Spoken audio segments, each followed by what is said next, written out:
So in this video, we're going to be creating a night enemy for our game, which means we're going to start off with a game object and a new sprite renderer. We'll be adding all the associated things like an animator with an animator controller.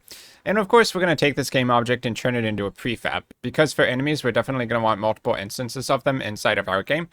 We'll create a rigid body and set it to dynamic modes. So the knight at least will work pretty similar to the player, where we have collisions with the ground and walls. However, we're going to want to change the layer physics to make sure that our player and enemy don't collide into each other by default. So just like the player will be creating horizontal movement by setting the velocity on the rigid body, we're going to need to check for collisions like the player, so we'll be using the touching directions component again. And that'll basically be the basics for the movement of our knight enemy. And then in the next part, we'll be working on its basic AI a bit. So inside of our scene, you can see that I did make a few changes to the tile map since the last video, just kind of cleaning it up and adding tiles or removing them where it makes sense or doesn't make sense. So this is what my game map looks like, more or less the same, just a few minor changes. So first, to clean things up, I'm going to move the player closer to the ground by default. And now let's add a game object for our knight in the scene. So we could right click and create a new empty, but I'll show you another way to do it. So let's go to the project folder, open up art, look for the free night pack that we downloaded, and I'm going to go with color 1 for our character. Let's do the no outline version, and we're going to work with the PNG sheets. So inside of this folder, we're going to look for the idle animation called _idle. You can see that there's about 10 frames of animation here, so we need to split it up into a multiple mode sprite sheet. So take idle, go to sprite mode, and choose multiple from the drop down list. Let's go into the sprite editor, hit apply to change it to multiple. And now we need to slice it here by the number of columns. So we can just count the number of frames here. 1, 2, 3, 4, 5, 6, 7, 8, 9, 10. And with that number, we can go to slice, go down to grid by cell count, put in 10 for column, hit slice. Now, if you click on one of these frames, you might notice there's a circle here right in the middle. It can be used for things like sorting. So I actually want to change the pivot point to be more of the center torso area of our knight, just so that it doesn't cause us any problems in the future. So what I can do for one of these frames is just kind of click on the circle and move it into where I think the center point would be, roughly speaking. So you'll see it gets a custom pivot. So let's change the custom pivot values, rounding up to maybe the second decimal. So I will do 0.47, and then for the y, let's do 0.23. So I want to take these numbers and I want to apply them to all the frames. So I am going to go up to slice again, and then instead of pivot center, let's do custom pivot, put in 0.47 for the X custom pivot, and then 0.23 for the Y. Then hit slice again. And now if we click on each of these frames, you'll see that that pivot point is in the exact location.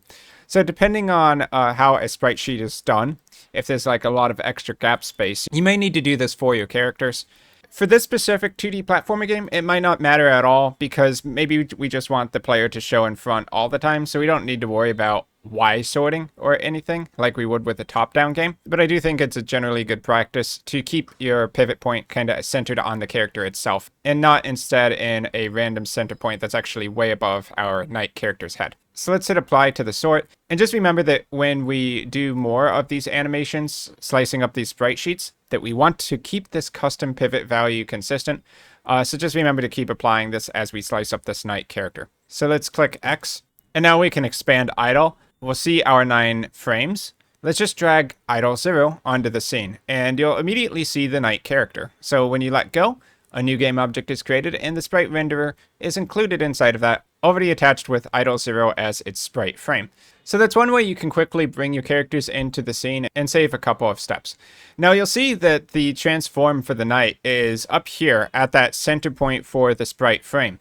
So that's kind of what I was talking about. When your center point is off center, it can look a little weird and it can mess with the calculations for your character. There is this setting here, sprite sort point. So with our knight enemy here on the screen, you might notice that the transform location is a little bit off in its position. So that is going to have the center point for our sprite frame. And remember that the sprite frame center point was above the head. So this shouldn't cause us any direct problems. All we have to do is make sure that the visuals line up. So later we'll create things like a sword hitbox, and we'll just make sure that that's offset down here possibly to the right, and make sure that the transform on that object lines up with our visuals, rather than necessarily being a direct offset of up here where we have this transform. This is just a result when you have a lot of extra gap space in your sprite frames for the sprite sheet. But once again, this should be totally fine. We just draw the rigid body collider around the visuals, not around the center point for the transform. Okay, so let's quickly rename this and then turn it into a prefab. So I'm going to call this Night Enemy,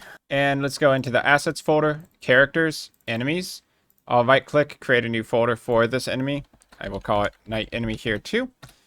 Enter to get into it. Drag Night Enemy from the game scene hierarchy into the project folder. And there's our prefab. Now let's jump into the prefab. I'm going to click the arrow next to the Night in our hierarchy. And let's add a rigid body component. So add component, rigid body 2D. Okay, I'm going to make sure it's in dynamic mode. I'm going to freeze rotation because once again, we don't want the character to rotate like this. And for this character, of course, we're going to need a collider. So I am going to add a capsule collider 2D. Expand the capsule collider, and now where we have the circle going around our character, we just need to bring in the sides until it matches our character in a capsule shape. And make sure to bring down the top bit too. So let's zoom in here. So the important bit is to get the bottom of the 2D capsule collider roughly lined up with the pixels on the ground of the character, so that when it's walking, it'll line up with the ground. But aside from that, you can probably be a little bit generous with the size of the capsule collider, so that it makes an easy hitbox for the player of the game. So favoring the player with a smaller hitbox, and then punishing the enemies with a bigger hitbox. Okay, so now we can go back out to the main scene, hit play, and just test that the Night character will stand on the ground. We can also try running into the Night character, and you can see that we can't push him, but neither can we walk through him. So that's despite it being in dynamic mode rigid body. So that's actually what we would expect for right now. Okay, now let's jump back into the prefab, and we're going to create a Night script for our Night. So I'm going to add a new script. I will just call this Night new script, create an add. So let's open up the script for editing. And just like with the player controller, we'll start off really basic. So I'm going to set up a public float walk speed variable up here at the top to set how fast the Night should move when it's walking. So we'll need to get reference to the rigid body 2D so that we can set the velocity on it. So in the awake method, do rb equals get component rigid body 2D. And then on fixed update, we're going to set the speed of the Night. So void fixed update, and we'll do rb.velocity equals a new vector 2. And that's going to be, for now, we'll say walk speed times vector 2.right. So for right now, it's just going to be walking to the right. And the y velocity is going to be rb.velocity.y. And to get the arrow to go away for the x direction, I'm going to do vector.right.x. So that's just going to be the +1 in the right direction.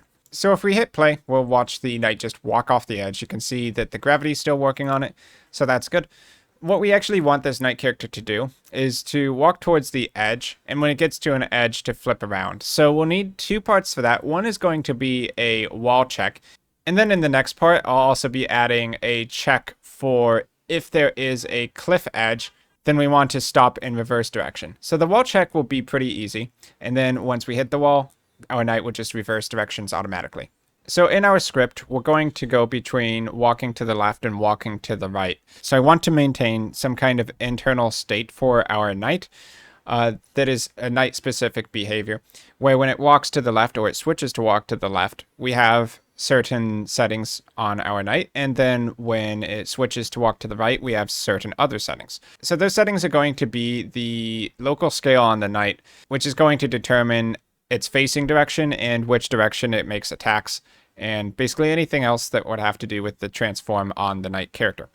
So one way that we can easily represent whether it's facing the left or facing the right as a human readable variable would be to create an enum. So I am going to create a public enum walk direction. So this can be one of two directions in our 2D platformer. So that's going to be right and left. So similar to how we were building the player controller, where we have properties with getter and setter functions, I want to do the same thing, but now with an enum, so that when we flip to face the right direction, we can have certain other things set rather than just the enum value, such as the local scale on the transform.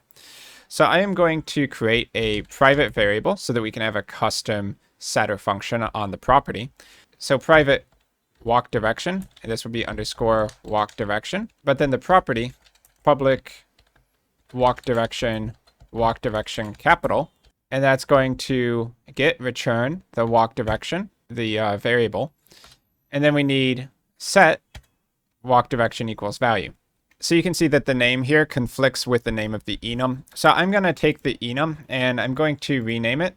Right click rename, and let's call it walkable direction instead. Then when you hit apply, it will rename all three of these to walkable direction. So for the setter function, I want to add a couple extra lines of code. So I'm going to add the value set below because I want to check what the old value was before we set the new value. So I'm going to check if the current walk direction does not equal the value. Then we need to change some other things because we're flipping the direction. So inside of here, I want to change the local scale on the game object. So GameObject.transform.localScale is going to equal a new vector 2. And the x value will be the current local scale flipped. So GameObject.transform.localScale.x times -1. And then y is going to be to keep the same local scale. So GameObject.transform.localScale.y. So now we can also check the walkable direction specifically. So if the value is equal to walkable direction.right, then I'm going to want to take this and have a vector that we can use for things like controlling the movement direction for the rigid body, or for determining which direction the knight is going to be looking to check for walls. So I can create another field. I'm going to call it walk direction vector. And if the walkable direction is to the right, then we're going to do vector2.right.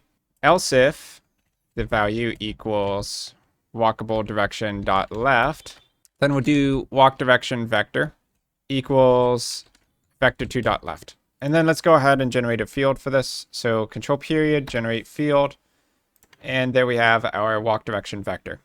So as for checking for the wall direction, because we're still changing the local scale on the game object to flip the character around, you might remember that on the touching directions component as well, we set it up so that basically whatever direction the local scale is facing is already going to set up our wall check direction. So as long as we keep building characters by flipping the local scale when we need to change left-right directions, then it's going to be fine. But we're still going to need to check if we're on the wall using the touching directions component. So we'll need to add a reference to one up here in the script. So touching directions, and then on awake, we want to get reference to that. Touching directions equals get component touching directions. And that's going to mean that we need to add it to our prefab as well. So on the prefab for the knight enemy, add component touching directions. And now switch back to the knight script. Since this script working is dependent on this component being there, I'm going to add require component. Let's do require component type of rigid body 2D. And I'm going to do comma type of touching directions. So now that we have reference to this component, we can go down to where we're setting the RB velocity on the fixed update. And we're going to check if the touching directions is touching the wall. So is on wall. So if the knight is on the wall, then we're going to flip the direction around. However, I also want to add in one more condition here, which is that our knight can only flip the direction while it's on the ground. So if our knight character happens to be falling, I don't want it to reverse its direction mid-air. So we're going to do touching directions dot is grounded needs to be true. So is grounded and is on wall. So both of these conditions need to be true. And then we can flip the direction on our knight. So I'm going to create the new method, control period. And this is going to be relatively straightforward. We're going to check what the current walking direction is. So if walk direction is equal to walkable directions dot right, then we're going to make the walk direction left. So walk direction equals walkable direction dot left. Else if walk direction is already left, then we want to make the walk direction right. But we can also add in an else here, where if for some reason the walkable direction was not set to right or left, which should be impossible because those are the only two options, then we can actually throw a error. So I'm going to do debug.log error, and I'll say current walkable direction is not set to legal values of right or left. Okay, now the other thing we're going to need to change is replacing this vector2.right.x in the velocity set to the current walk direction. So that is going to be our walk direction vector. So walk direction vector dot x, because we're only changing the x direction here. Okay, so now out in our gameplay scene, I want to show you one thing that will happen with our touching directions check. Because we have no cast filter, anything that this character could collide with is going to be considered the wall. So we never had that problem with our player because there were no other characters to interact with, only the ground collision. But let's try changing the player's location over to the right of the knight. And when the knight comes over here, it probably is going to flip direction. So let's go ahead and hit play. And you'll see for right now that the knight actually isn't able to move at all. So that's because we haven't attached an animator to the knight, since the touching directions component does set some properties on the animator. So let's go to knight enemy, and let's at least add in an animator component. So add component animator, and then we'll create a knight animator controller. So in the project, characters, enemies, knight enemy, right click in here, create a animator controller. I'll call it AC knight, and then let's add it to the animator component on the knight. So I edited this on the instance, not the prefab. So let's click the three dots, added component, apply to prefab knight. Okay, now when we hit play, we also want to set up the parameters that are necessary for this touching directions component on the animator. So is grounded, is on wall, is on ceiling. So go to the animator, add those in, Boolean, is on wall, is grounded, and then is on ceiling. Okay, now let's hit play and see if that clears up everything. So we can see our knight is on the ground. We have no more console errors. And on the animator, the value is being set properly. But our knight isn't walking at all.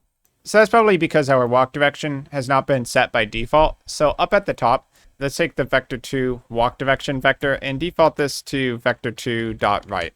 So when the script starts, the knight will be walking to the right. Okay, so with the walk direction set, let's go back out to the game.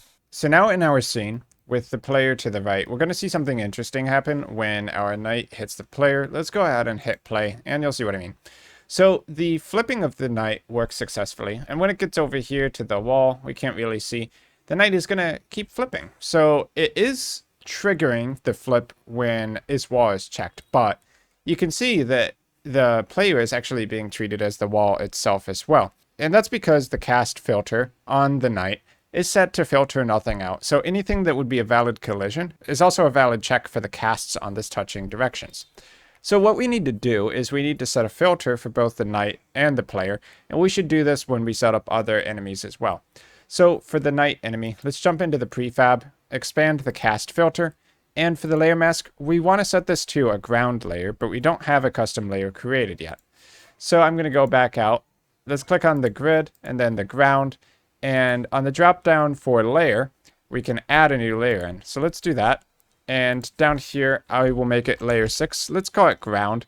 While we're at it, we're also going to need some other layers because we want to check for when something is a player or an enemy. And we also want a hitbox layer for both the player and enemy. So let's do player, enemy, player hitbox, and then enemy hitbox. And those layers will come in handy a little bit later in the course. So for right now, we need to take the ground, so that's grid ground, and we'll change that to ground collision right here. For no collision, I'll just leave that off as default for right now because we don't really need it in collisions. Though I don't think it would show up anyway because there's no collider. So let's go to the prefab for the knight enemy and then take the layer mask and change it to ground. You also see player enemy, player hitbox, and enemy hitbox show up now. So with this set as the filter, it's going to mean that only collisions on something with the layer mask can cause is grounded, is on wall, or is on ceiling. Let's do the same thing with player now. Jump into the prefab, find the touching directions component, expand the cast filter, and change layer to ground. The other setting we need to check is use layer mask. So that will make it so that the cast filter will use the layer mask of layer mask ground in order to make sure that when it collides with something before we do is on ground true, is on wall, or is on ceiling true, that it has to be on the layer mask ground. So give the same settings to the player prefab as well. Open it up, change the layer mask to ground, and then check use layer mask for the cast filter. Now we can go back out, hit play, and what you'll see happen is that when our knight hits the player, it just keeps pushing forward. So is on wall is obviously not being set to true. So we've solved one problem, but we've ran into another, which is that our characters are able to directly collide with each other. Now, it very much depends on what kind of game you're trying to set up, but in this demo, I am going to make it so that our players and enemies can walk straight through each other. At least by default, they won't be able to push each other off the edge. So I'm going to open up the prefab for player. I'm going to change the layer to player. Now let's go back out. I'm going to click on the knight enemy, into it, and then change the layer to enemy. So to edit the physics settings on the player and enemy layer, let's go up to edit project settings, go down to physics 2D, scroll down to the bottom, and we'll see our enemy and player layers. So wherever these line up and have a checkbox, we want to uncheck that to disable collisions on that layer. So we don't want enemies to collide with enemies, so I uncheck that. Don't want players and enemies to collide with each other, uncheck that. And don't want players and players to collide with each other. So if you uncheck those three, and we hit close, hit play, and the enemy should be able to walk straight through the player. Also, the player can walk straight through the enemy. So that's what we're looking for. There is one minor thing happening here, though, which is that the knight shows in front of the player sometimes when it's like walking straight onto it.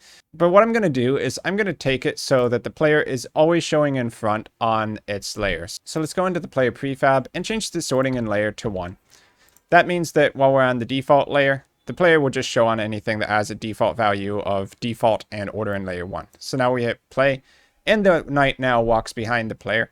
So we're prioritizing the player to show on top of anything else in the game. Really quickly, to show that the wall check is still working, I'm going to take one tile, put it on the ground layer, put it right here, hit play, and this should get a hit when the Collider 2D, the capsule collider, is casting forward. So it casts the whole shape of a circle forward, and it's obviously going to hit on this lower part. So this still counts as a wall, and the knight will be stopped there. And of course, the wall over here, as you can still see, is making the knight switch around. So to wrap up this part, I'll just remove that extra tile, hit save on the project, and we're pretty much good to go. I should change this tile there and curve it out there.